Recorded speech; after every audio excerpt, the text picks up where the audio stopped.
I think for me personally, when I watch a film, I find deeper connection to the flaws in the characters than I do in their, what's kind of resolved. I mean, their uglier parts are the parts that I want to see.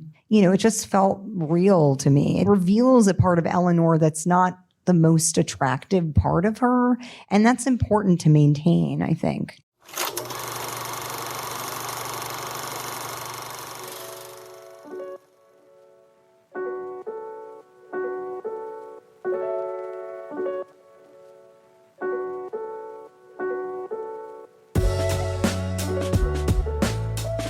Hello, and welcome back to The Director's Cut, brought to you by the Directors Guild of America.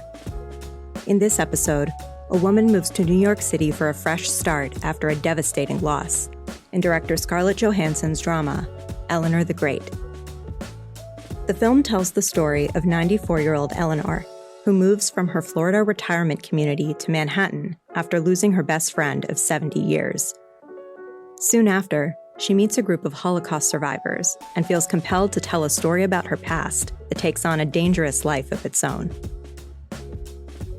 Eleanor the Great is Johansson's feature directorial debut. Following a screening of the film at the DGA Theater in New York, Johansson spoke with director Frank Oz about filming Eleanor the Great. Listen on for their spoiler-filled conversation.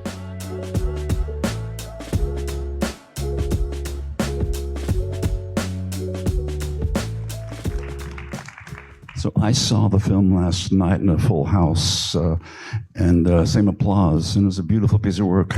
Thanks, Frank. It really was. Thank you. Really was.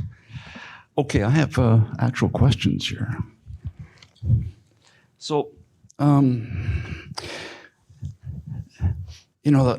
thing about making a movie and saying yes is you're going to commit a hell of a lot of time. What was it inside you that connected to the degree you said yes? I think it's so, when I read the script, I didn't know anything about it. I had no expectation of it, only that June Squibb was starring in it. And I was just curious to know what June wanted to star in at this stage in her career. She's 94 at the time.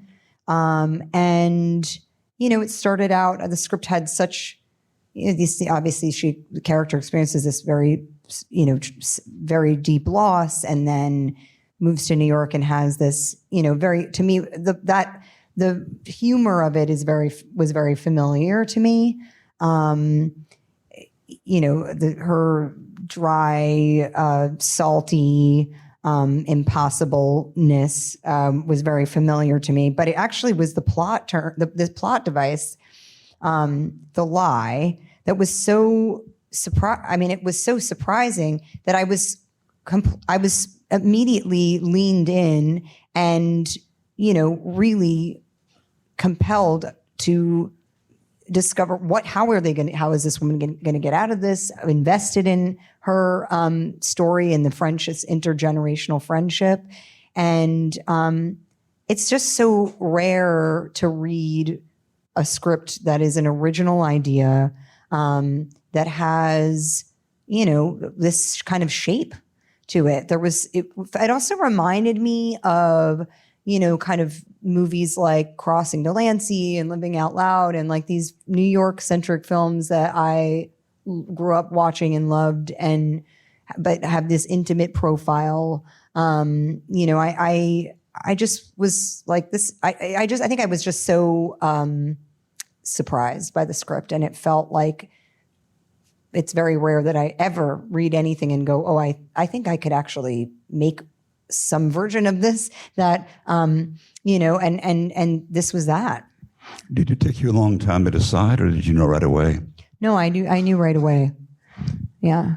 And with the script, did you and the writer did a beautiful job? Did you both work on it afterwards more? So Tori Kamen, who wrote the script, she this was her thesis, her college thesis, and then she went on to to work on other shows and stuff like that. But she kept tootling with this over years, and so when I had gotten it, and she'd been writing it, kind of working on it for 8 years or something like that, I felt like and it was solid. It definitely was solid. I felt there was things about it that needed. I felt it could use a point of view of someone who had just had a little bit more life experience to help enrich some of Eleanor's stuff, but particularly part of Lisa's character, her daughter, and things like that. And so I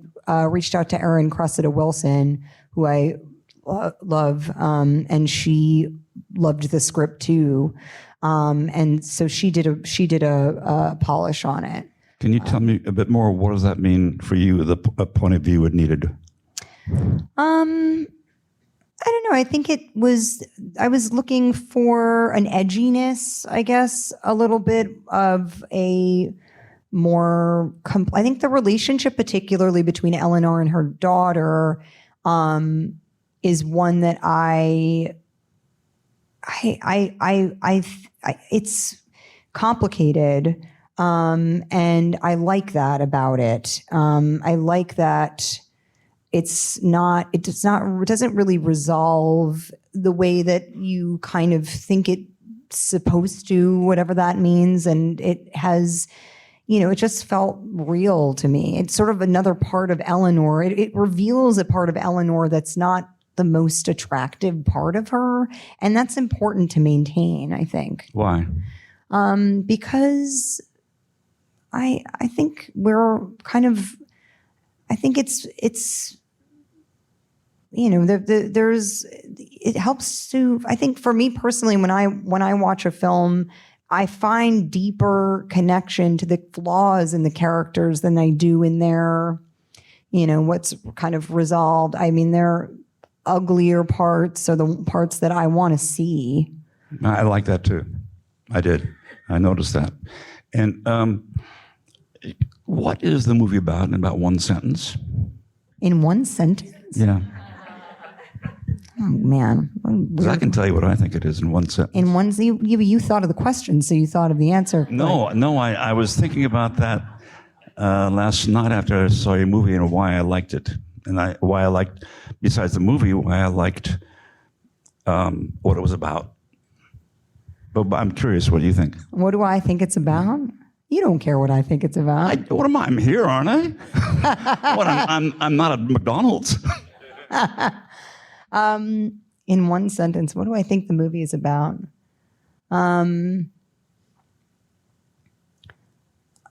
I think my therapist has this great phrase. I'm sure it's something that she I know it's someone else that she's quoting, but she always says, "We are all more human than otherwise."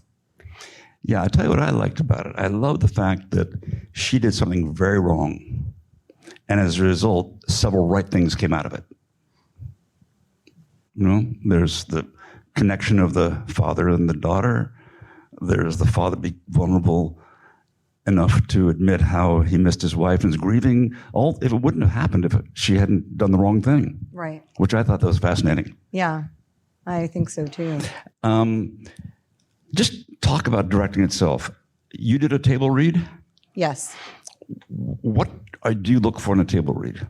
Oh, I love a table read. As an actor, I always ask for a table read. It's amazing how many directors don't do a table read. But as a director, what are you looking for when you hear a table read? I'm looking for the pacing of the script.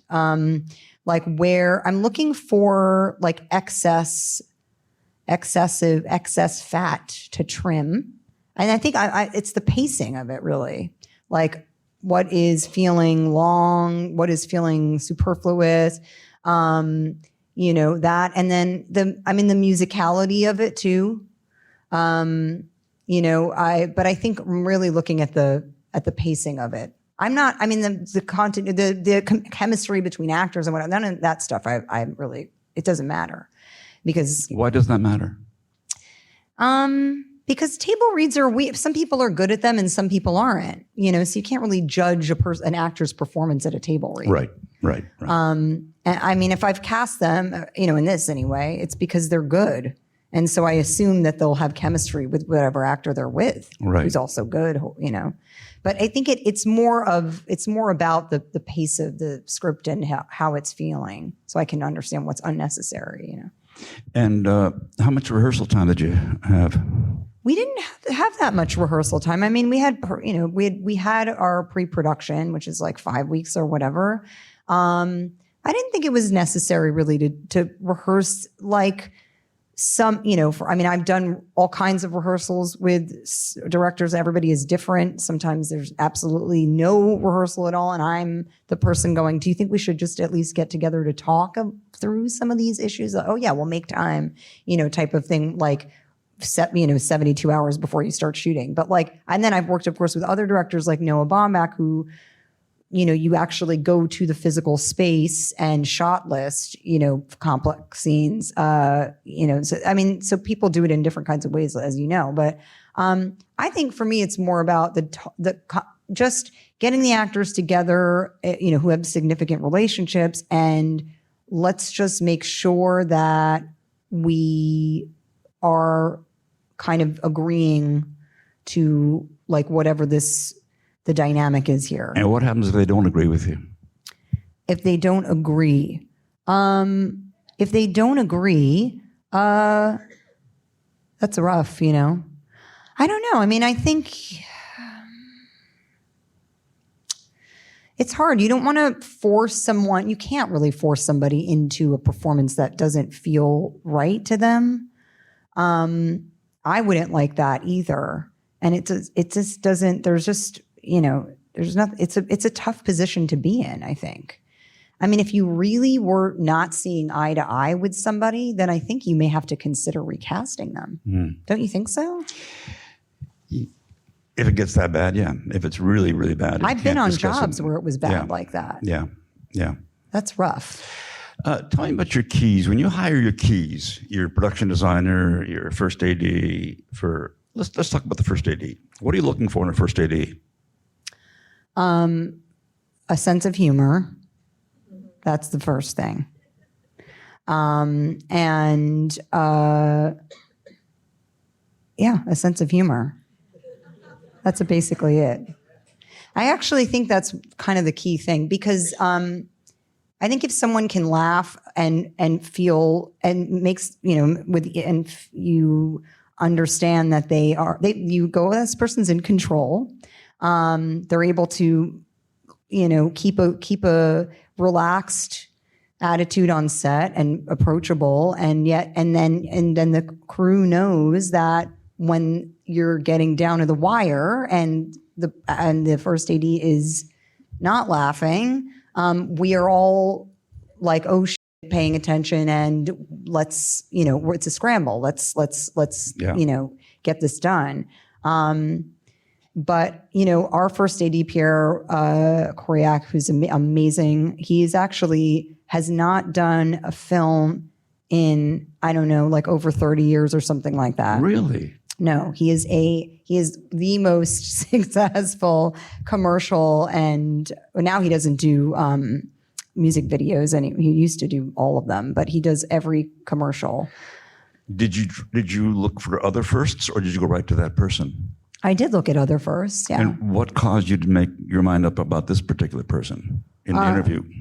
Well, firstly, I thought it was great that he did all these commercials, because, I mean, basically, I'm sure you've shot commercials before, but I know you have, but it's kind of the hardest thing. It's just it's very challenging. You're making this impossible thing in 2 days, and a lot of times there's all these very outrageous elements to it, and you have a client who is probably impossible to work with, and you have to, it's so hard. And that would be what he chose as his career, to me, was fantastic. Because there were challenges on this film that were unique. Obviously, working with not only June, who's has some mobility issues, but also a lot of the actors in the film. There's a lot of actors in their 80s and 90s, and the days were shorter. We had winter light, and it was June's hours are a little shorter than everyone. So it was, and we were very tight on our budget. So everybody really, all of the heads of department, it felt like were overqualified, but thank God they had to be, because making something that's so small like this, I think in a lot of ways is almost more challenging in some ways than making something that's $140 million budget. I mean, those are different challenges. Yeah. And when you had obstacles every single day, what kept you going? Oh gosh, just laughing a lot. We laugh a lot, and everybody on the set was very funny, and our cast is hysterical too. I mean, June is so funny. Yeah, we just laugh a lot because it's so hard, and then things are, you have to. That and bacon, egg, and cheese, obviously, because we're here in New York, so that was good. Yeah, Postmates delivery. When you read the script, did you have a visual idea of the movie already, or were you discovering that? Sort of. I mean, I knew, working with Eleanor, who is our DP, she is also very, very funny. But she's a character. It's a hysterical set. You have to, because also it was heavy as hell, like the scene work is heavy, so you have to laugh a lot. But Ellen is she's very fiery and she's a very passionate and also sort of childlike, kind of enthusiasm, and she's like naughty and wild, and she's so sensitive. And we talked about, like this portraiture, and, we would do our shot list. And then of course it was like, we were always going in and in and in because you could never get close enough somehow, it seemed. A lot about faces. They're beautiful. Yeah. Yeah. Okay. Directing. Tell me, what is it you didn't like about directing? What is it I didn't like about directing? I didn't like, I guess just a location scout. It was debilitating. Why? I don't know. It's just tough. It's like going to all these faraway locations in New York, different outer boroughs, and they're just mostly disappointing. And then you have like half the crew trying to convince you it's the right place to shoot, It's hard. Like, I don't think this is it, I don't think so. And then, I would just look at my first AD and he'd go, I was like, Pierre says no. I was right. So that was tough. The location scouting was hard. Also because you imagine something in your mind and you can somehow never find it, So it's a lot of having to be open-minded and like, okay, it could be this. I didn't think it was. I didn't see it this way in my mind, but I'm like, it's like looking for an apartment. You know what I mean? That was tough. And I also feel like it's a little lonely, sometimes. I didn't think it was going to be, I always think as an actor, you see the director and you're like, oh, they've got all these heads of department around, and they're like in the movie and I'm outside in my actor world. But actually everybody else seems to be doing fun stuff and hanging out, and you're left with it like all the time, So. What did you love about directing? What did I love about it? What did you love about it?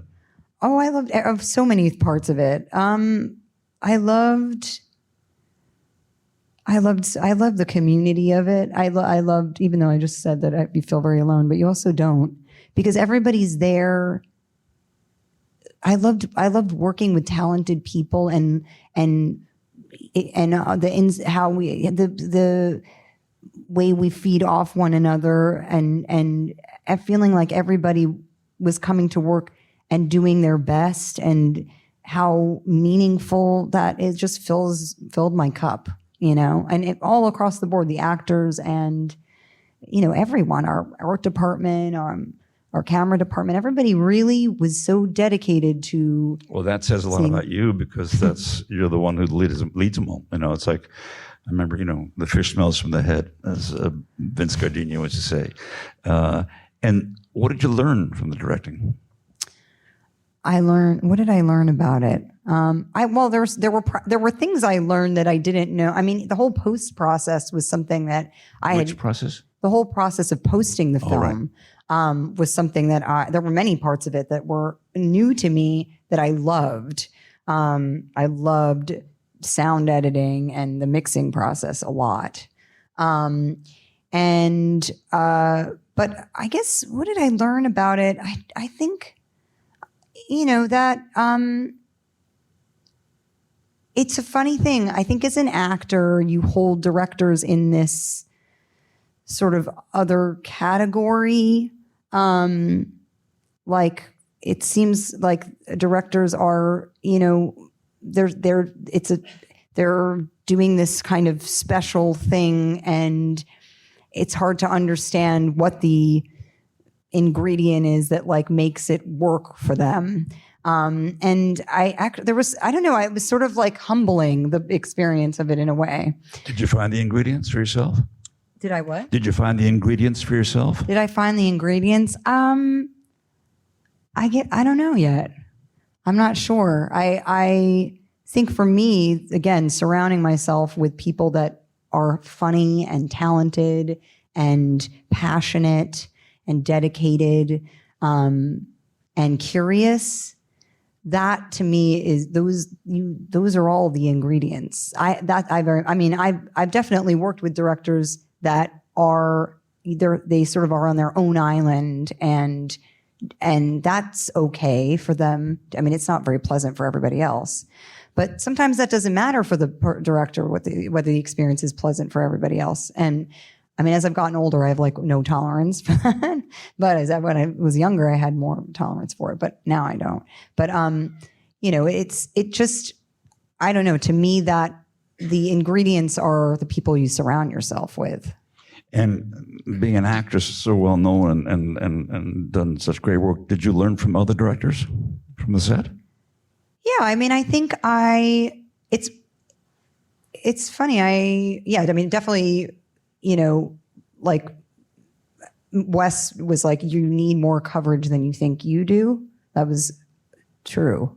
That's after the first week of shooting, and I was thinking, oh yeah, I guess I have to figure out how to get in and out of each of these scenes. And it was like, oh shit. But actually, that was good. It was good. The first week was like we were making our shot list, and but then I realized, we actually need more than because there has to be like, what's the connective tissue between all of this? Right. You just talked about shot list. Did you had a shot list each day? Yeah. Did you shoot your shot list? We did. Did you shoot more? Yes, we did. When we could, we did. And part of it was also that transitional stuff. I realized, I actually need to like color this in. Luckily, I've realized that within the first week and a half. So I wasn't like really stuck in the edit going like, oh my God, I have nothing, because I could see where that would really suck. And when you went home each night, you were exhausted from the day's work. Did you prep for the next day, or did you just go right to sleep? Yeah, my prep would be basically just looking at the shot list and then looking at the scene and trying to understand what I hadn't thought that I might need. Which was actually what I realized, like, wow, the crew really appreciated that. I mean, when I would come in the morning, say, Pierre, I actually need these pieces, and whenever I need, go, fantastic. And I thought, oh yeah, I guess I am directing this. And you talked about post. Did you edit along the way, or did you wait until you finished and edited? Yeah, we edited it along the way, which was helpful. My editor, Harry Jajirian, who's wonderful and the most calm person in like a storm, it feels like, which thank God for that. But he, it's funny. He's editing and stuff. I was like, I don't want to see anything, any compilation of anything. And then I started seeing it.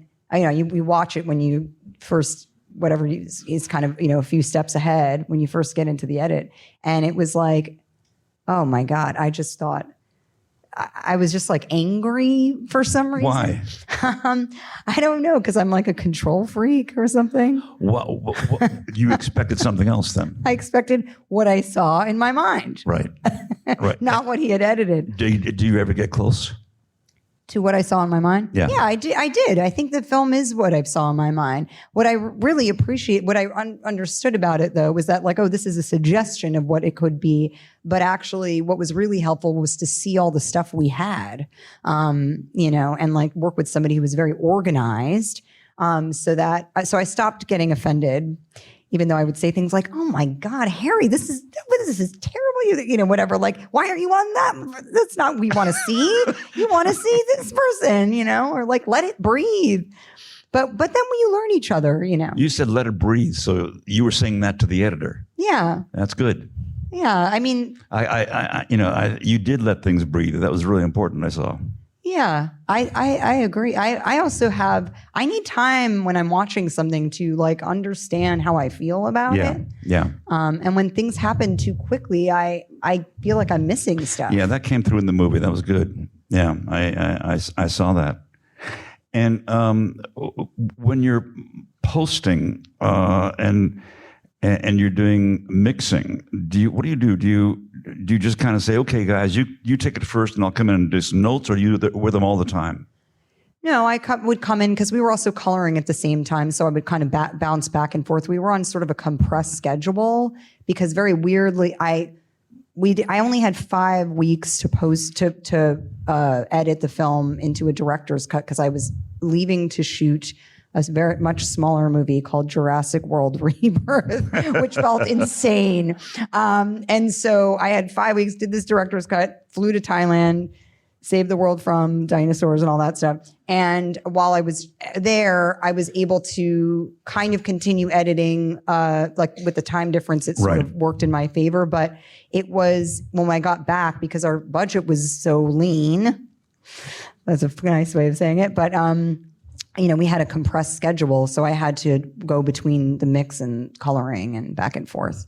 But the mix, I was very fortunate because I'm very sensitive, like hypersensitive to sound, and then my producing partner and our associate are also very hypersensitive. So between the three of us and our editor Harry, who has, who's like has mild OCD, I should say, but the four of us, we really were able to like work together. It was great. I loved it.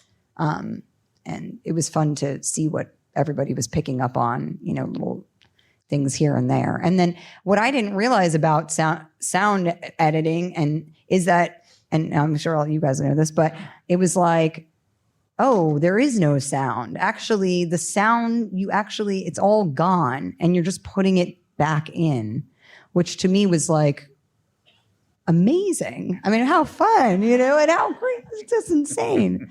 It exists on all these tracks, and then whatever other pieces you want to add in, but like can take it all out and just paint it all back in. Yeah, it's pretty cool. Fun. It's so cool. Yeah, very cool.